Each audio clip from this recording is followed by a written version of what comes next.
Breaking news on McDonald's this hour. The CDC says it is investigating an E. coli outbreak linked to McDonald's Quarter Pounders, with 49 cases, 10 hospitalizations, and 1 death across 10 states. McDonald's shares falling sharply in after-hours trading. And joining us now on the newsline is former FDA Commissioner Dr. Scott Gottlieb. He's also a CNBC contributor. Dr. Gottlieb, thanks so much for lending us your expertise here. You say this is a very serious infection. How are you judging that? Well, the number of cases, 49 cases, where you're seeing 10 hospitalizations and 1 death already, that suggests that this may be infection with what we call hemorrhagic E. coli, which is a serious and life-threatening infection.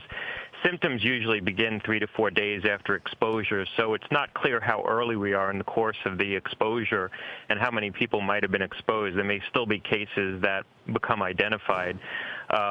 McDonald's has good supply chain management. I had worked with them on an outbreak of foodborne illness, not as severe as this, when I was at FDA. They should be able to localize where these quarter pounders, this meat, was distributed and how many people could have potentially been exposed, and pull that from the market to make sure that there's no further exposure. They should be able to do that very quickly.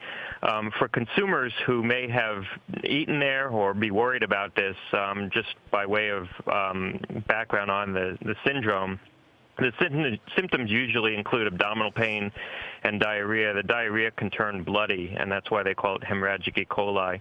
In about 90% of patients, it will turn bloody after about 3 days. And it can be life-threatening. It leads to a complication called hemolytic uremic syndrome, which can cause rapid deterioration in blood counts. It can cause failure of the kidneys. Care for this is generally supportive, so just supportive care to help the patient get through it. Antibiotics typically don't help. Yeah. Dr. Gottlieb, a few questions for you here wrapped into one. The first is, what can cause this type of strain of E. coli? And as you just touched on McDonald's supply chain, how quickly then could you potentially see something, could you see affected meat pulled in light of that, and see the outbreak in general worked through the population and this chapter behind the company?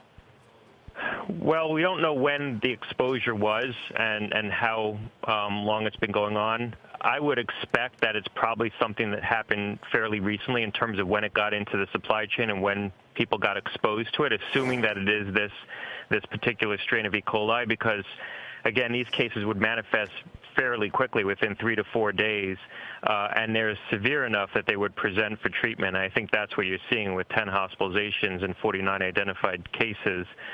So these people would present pretty quickly. Now, these could be the tip of the iceberg. These could be people who were exposed 3 or 4 days ago, and you're going to see other people present who were exposed subsequent to that. I think McDonald's can localize the supply of contaminated meat fairly quickly by looking at the stores where people reported eating who got sick and be able to pull that from the market. And I think that some of the reports suggest they're doing that right now.